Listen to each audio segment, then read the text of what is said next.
اعوذ باللہ من الشیطان الرجیم بسم اللہ الرحمن الرحیم اللہم صلی علی سیدنا و مولانا محمد وعلی آلہ وصحبہ وبارک وسلم۔ اللہ جل مجدہ کی توفیق اور تاجدار کائنات صلی اللہ علیہ وآلہ وسلم کے نالین پاک کے تصدق سے ہم ایک بار پھر ماہ رمضان المبارک کی ان بابرکت گھڑیوں میں حاضر ہیں،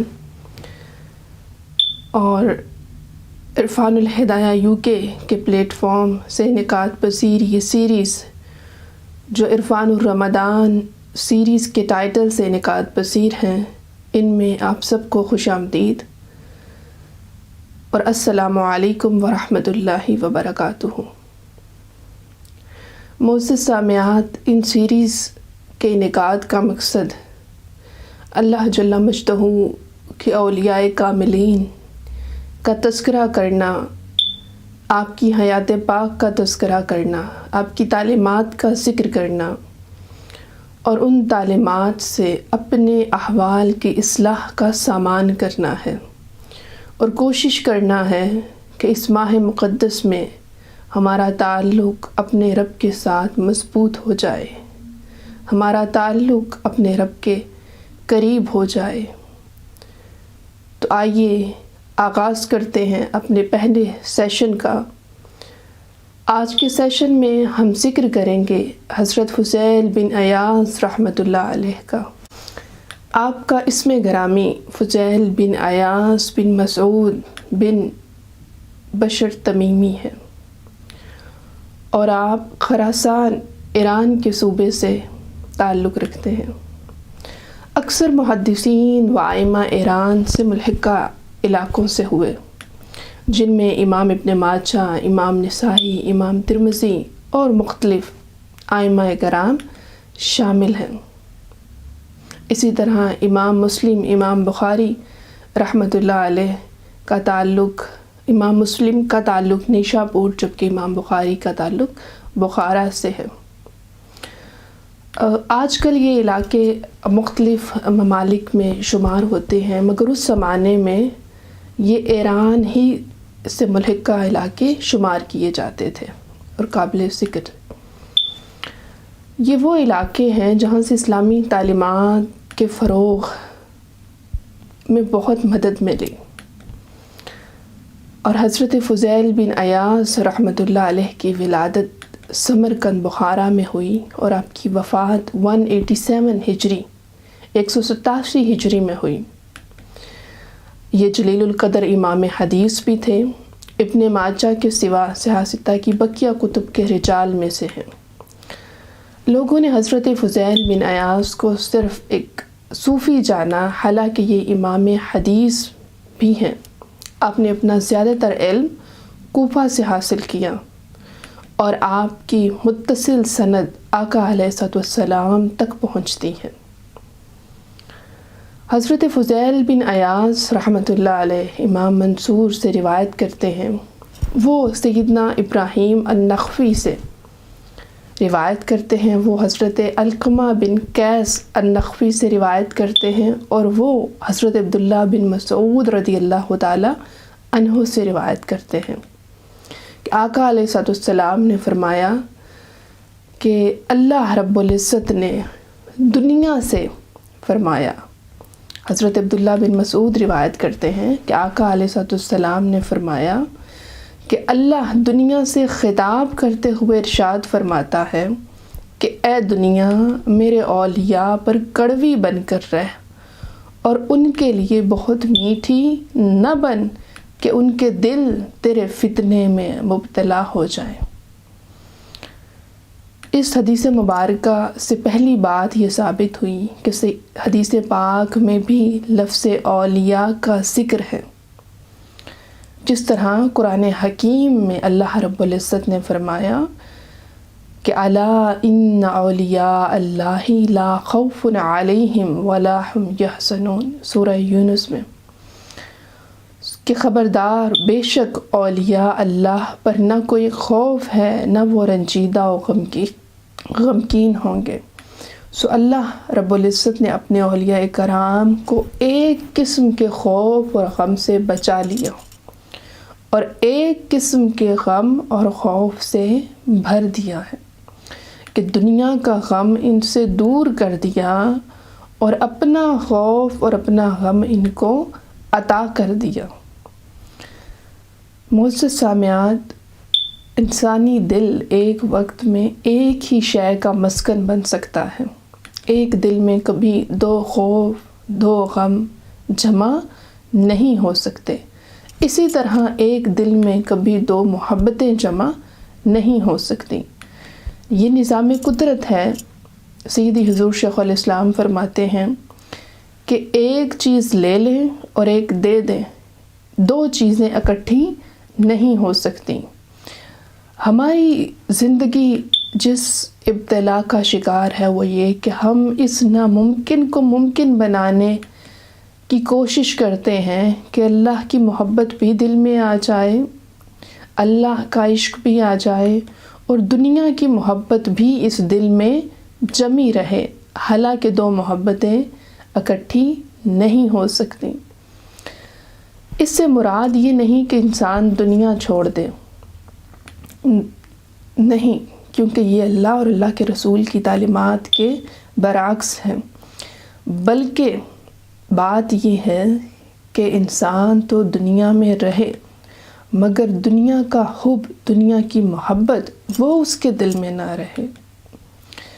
اگر دنیا کی محبت، چاہت، رغبت، حرص، لالچ، تڑپ دل میں آ گئی تو اللہ رب العزت کی محبت اور اس کا شوق طلب رخصت ہو جائے گا اور وہ کہے گی کہ اب تو نے کیونکہ اس دل میں دنیا کو بسا لیا ہے سو میری اس دل میں کوئی جگہ نہیں۔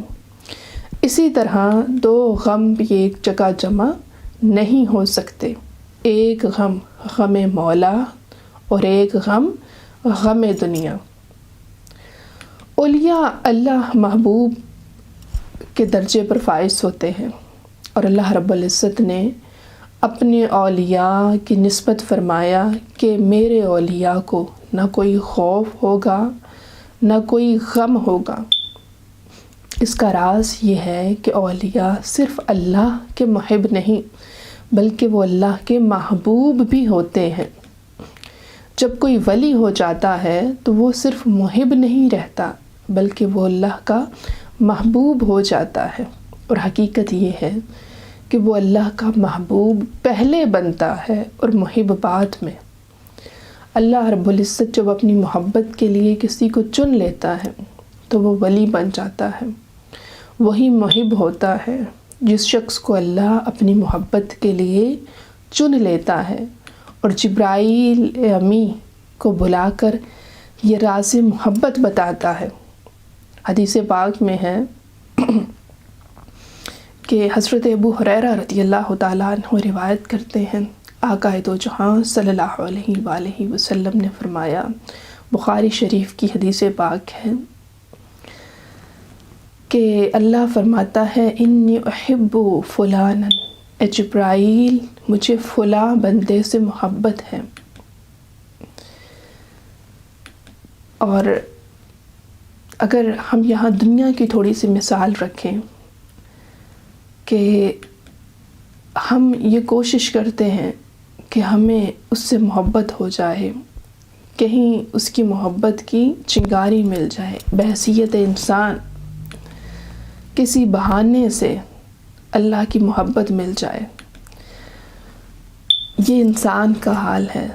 اب اللہ رب العزت جبرائیل علیہ السلام سے فرماتا ہے کہ میں فلاں بندے سے محبت کرتا ہوں، یعنی وہ اپنا راز بتاتا ہے۔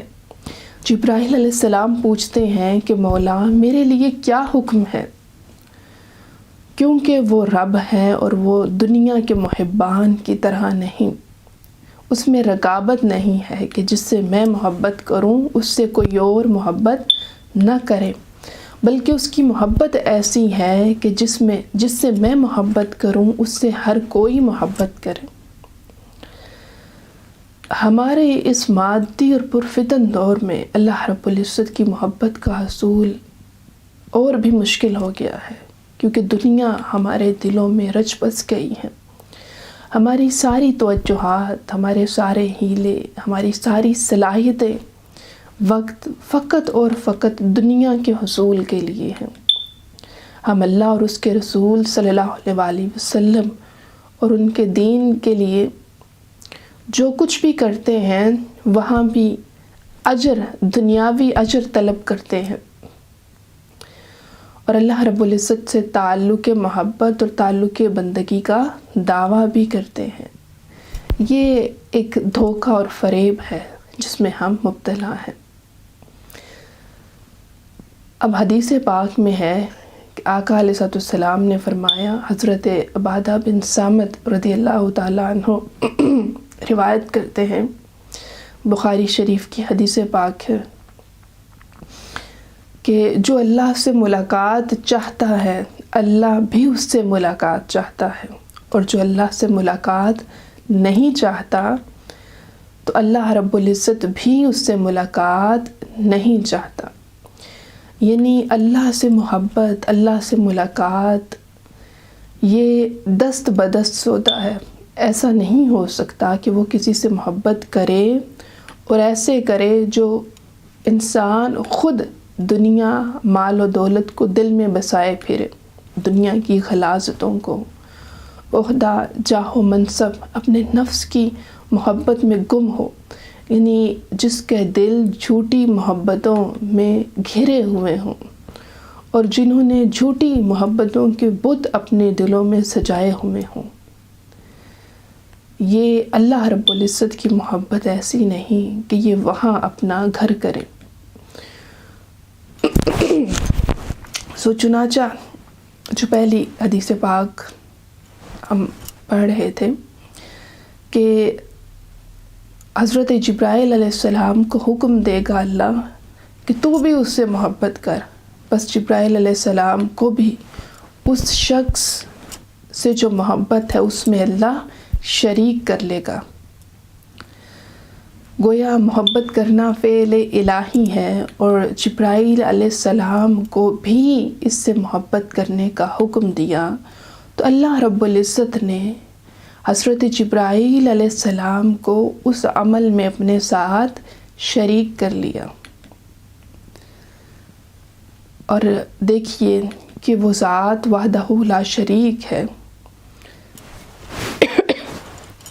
مگر یہاں اپنے خاص بندے کی محبت میں اس نے اشتراک کر لیا۔ لفظ شریک کا ہم استعمال نہیں کریں گے بلکہ اشتراک، کیونکہ شریک کرنے والے وہ لوگ ہوں گے جنہیں قیامت کے دن اللہ رب العزت پکڑ لے گا۔ وہ رب شریک کو برداشت نہیں کرتا، لیکن یہاں اس نے اس محبت میں اپنے ساتھ جبرائیل علیہ السلام کو شریک کیا، اشتراک کر لیا۔ اس نے اپنے محبوب بندوں کے لیے یہ قاعدہ بدل ڈالا، اور پھر اللہ رب العزت فرماتا ہے سیدنا جبرائیل علیہ السلام سے کہ تو بھی اس محبت کر۔ پھر جبرائیل علیہ السلام عرض کرتے ہیں کہ مولا میں نے بھی محبت کر لی، اب کیا حکم ہے؟ تو اللہ رب العزت فرماتا ہے کہ جا اور تمام فرشتوں میں یہ ندا کر دے اور میرا یہ راز محبت آسمانوں میں افشاں کر دے، اور ان کو بتا دے کہ میں فلاں سے محبت کرتا ہوں، اے آسمان والو تم بھی اس سے محبت کرو۔ معزز سامعات، محبت اولیاء ایک ایسی محبت ہے جس کو کوئی ختم نہیں کر سکتا، اور اس محبت اور اس سے ملتے جلتے فرامین اس حدیث اور اس سے ملتے جلتے فرامین قرآن و حدیث میں موجود ہیں، جن سے یہ بات اچھی طرح واضح ہوتی ہے کہ اللہ کے دوستوں، ولیوں اور مقرب بندوں سے محبت کی داستان اللہ جل مجدہ سے شروع ہوتی ہے۔ یہ محبت تو زمین سے شروع ہی نہیں ہوتی، اور جو داستان زمین سے شروع ہی نہیں ہوتی اس کو زمین والے کیسے ختم کر سکتے ہیں؟ یعنی اولیاء کی محبت یہ ایسی محبت ہے جس کا آغاز اللہ جل مجدہ کی طرف سے ہے، عرش الہی کی طرف سے ہے۔ جس کا آغاز عرش الہی کی طرف سے ہے، زمین والے جتنی بھی محنت کر لیں وہ اس کو ختم نہیں کر سکتے، کیونکہ یہ کہانی لامکانی ہے۔ اس کو یہاں سے زمین سے ختم کرنے کی ساری کاوشیں سوائے ناکامی و نامرادی کے سوا کسی شے پر ختم نہیں ہوتی۔ حضرت جبرائیل علیہ السلام کی زبانی سن کر تمام آسمان والے اس فرد سے، اس شخص سے، اس خوش نصیب سے محبت کرنے لگ جاتے ہیں۔ اب اللہ رب العزت کی یہ محبت ہے جو نرالی ہے، کیونکہ وہ خود نرالا ہے، یکتا ہے، اس جیسا کوئی نہیں ہے۔ اور پھر محبت اولیاء کا مستحق ہر ایک نہیں۔ جب اللہ رب العزت نے سیدنا جبرائیل علیہ السلام کو حکم دے دیا کہ آسمانوں میں یہ حکم دے دو کہ ہر ایک میرے فلاں بندے سے محبت کرنے لگ جائے، بعد ازاں اللہ حکم دیتا ہے کہ فرشتے زمین پر اتر جائیں اور اہل زمین پر میرے اس محبوب بندے کی محبت کو اتار دیں، پھر اس بندے کی محبت اور قبولیت زمین پر اتار دی جاتی ہے، اور یہ محبت پھر ہر ایک کو نہیں ملتی۔ آسمان میں سب کو ملی، کیوں کہ وہاں سب پاک ہیں، اور زمین میں اس کے محبوبوں کی محبت ہر ایک کو نہیں ملتی۔ جیسے ناپاک برتن میں کوئی پاک پانی نہیں ڈالتا، دودھ نہیں ڈالتا، اپنا کھانا نہیں ڈالتا، تو اللہ رب العزت اپنی محبت کا نور کیسے ڈال سکتا ہے؟ لہٰذا یہ سمجھنے کی ضرورت ہے کہ اللہ کے حکم کے مطابق ان بندوں کی محبت زمین پر اتار دی جاتی ہے، مگر یہ نہیں فرمایا کہ زمین میں موجود ہر شخص کے دل میں ڈال دو۔ پھر فرشتوں کو خود علم ہے کہ کون سے دل اس کامل ہیں جو رب کے محبوب سے محبت کرنے والے ہیں، اور کون سے دل اس قابل نہیں کہ جس میں اس کے محبوبوں کی محبت رکھی جائے۔ جو دل اس کے محبوبوں کی محبت کے لائق ہوتے ہیں ان دلوں میں وہ محبت ڈال دی جاتی ہے، اور معزز سامعات، جو دل اس قابل نہیں ہوتے وہ اس سے محروم رہ جاتے ہیں۔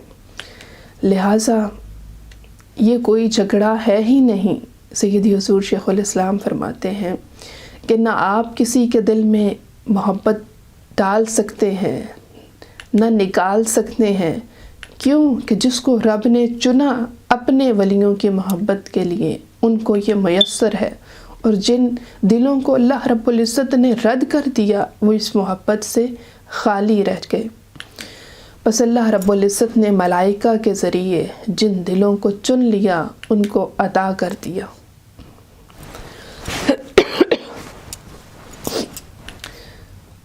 صحیح بخاری شریف کی ایک حدیث پاک میں ہے کہ وہ قرآن بہت زیادہ پڑھیں گے، کچھ لوگوں کے بارے میں فرمایا، مگر قرآن ان کے حلق سے نیچے نہیں اترے گا، اور وہ دین سے اس طرح خارج ہوں گے جیسے تیر شکار سے نکلتا ہے۔ قرآن پڑھنے بیان کرنے کا بھی ہرگز یہ مطلب نہیں کہ قرآن دل میں بھی اتر گیا۔ اللہ رب العزت نے مدینہ پاک کے اعراب کو یہ فرمایا کہ تم یہ نہ کہو کہ آمنا، بلکہ یہ کہو کہ اسلمنا، یعنی یہ نہ کہو کہ ہم ایمان لے آئے، بلکہ کہا کرو کہ ہم اسلام میں آ گئے، اس لیے کبھی ایمان تمہارے دلوں میں نہیں اترا۔ قرآن بہت سارے لوگوں کی زبانوں پر ہے، حلق پر اور بیان پر تو آتا ہے، مگر ان کے دلوں میں نہیں اترتا۔ وہ جن دلوں کو چنتا ہے انہی کے دل میں اپنی اور اپنے محبوبوں کی محبت رکھتا ہے، اور جب کہ وہ اپنے محبوب بندوں کی محبت ہر دل میں نہیں رکھتا، تو پھر معزز سامعات، جو آج کا نکتہ ہے کہ وہ اپنی محبت ہر دل میں کیسے رکھے گا؟ کیونکہ سیدی حضور شیخ الاسلام فرماتے ہیں کہ محبت بڑا ہی غیرت مند جذبہ ہے، محبت کی غیرت بڑی شے ہے۔ وہ محبت میں لوگوں کو شریک تو کرتا ہے مگر اہل لوگوں کو شریک کرتا ہے۔ اپنی محبت کبھی ان دلوں میں نہیں رکھتا جو دل دنیا کی محبت سے لبریز ہو، نفس کی محبت سے لبریز ہو، جہاں میں کی محبت ہو، جہاں مال و دولت، جاہ و منصب کی محبت ہو۔ سو محبت کے لیے کچھ خاص لوگ اور خاص دل ہوتے ہیں، اور یہ وہ نغمہ ہے جو ہر ساز پر گایا نہیں جاتا۔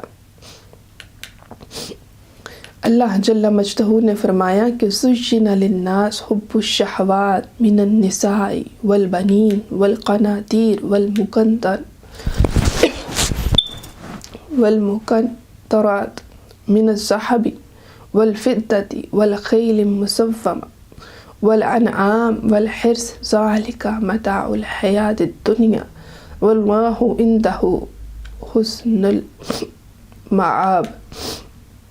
سورہ آل عمران میں اللہ جل مجدہ نے فرمایا کہ لوگوں کے لیے ان کی خواہشات کی محبت خوب آراستہ کر دی گئی۔ فرمایا جن میں عورتیں، اولاد، سونے اور چاندی کے جمع کیے ہوئے خزانے، نشان لگے ہوئے خوبصورت گھوڑے، مویشی اور کھیتی شامل ہیں۔ یہ سب دنیاوی زندگی کا سامان ہے اور اللہ کے پاس بہتر ٹھکانہ ہے۔ جو دل سینکڑوں ناپاک بتوں کی محبت سے بھرے پڑے ہوں، بھلا اس دل میں وہ اپنی محبت کیسے رکھ سکتا ہے؟ وہ تو اپنی محبت کے لیے اس سے بھی اعلیٰ دلوں کا انتخاب کرتا ہے جو اس نے اپنے محبوب بندوں کے لیے چنے۔ ان منتخب دلوں میں سے بھی مزید چنیدہ دل دیکھے جاتے ہیں۔ بس دو محبتیں ایک دل میں جمع نہیں ہوتی، یا تو دنیا کو رکھ لیں اپنے دل میں یا اپنے رب کو رکھ لیں۔ اور پھر آگے حضرت فضیل بن عیاض رحمۃ اللہ علیہ ذکر کرتے ہیں کہ غم دنیا اور غم آخرت بھی ایک دل میں جمع نہیں ہو سکتے۔ غم دنیا مختلف ہے جیسے دنیا کی محبت مختلف ہے، اور اسی طرح غم آخرت مختلف ہے جیسے اللہ کی محبت مختلف ہے۔ کہ غم دنیا اور غم مولا ایک دل میں جمع نہیں ہوگا، یہ دو خوف ایک دل میں جمع نہیں ہو سکتے۔ خوف دنیا اور اہل دنیا اور خوف الہی، جو دنیا والوں سے ڈرتا ہے سمجھ لیں کہ وہ اللہ رب العزت سے نہیں ڈرتا۔ وہ زبان سے جو دعویٰ مرضی کرتا رہے سب جھوٹا ہوگا، اور جو اللہ سے ڈرتا ہے وہ دنیا میں کسی سے نہیں ڈرتا۔ اللہ جل مجدہ نے فرمایا سورہ یونس میں کہ لا خوف علیہم ولا هم یحزنون،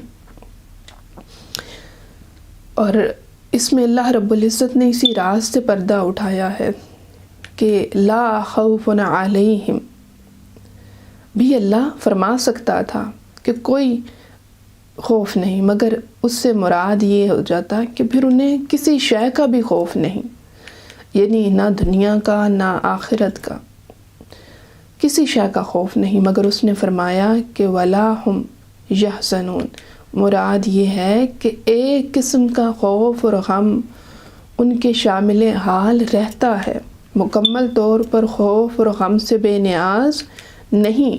دنیا کا خوف اور غم نہیں ہوتا، دنیا کے خوف اور غم سے محفوظ کر دیا اللہ جل مجدہ نے، اور رب کائنات کا خوف اور غم ان کے دلوں میں ڈال دیا جاتا ہے، دنیا کا غم ان سے چھین لیا جاتا ہے۔ نقصان بھی ہو جائے پھر بھی بے غم رہتے ہیں جو اللہ والے ہوتے ہیں۔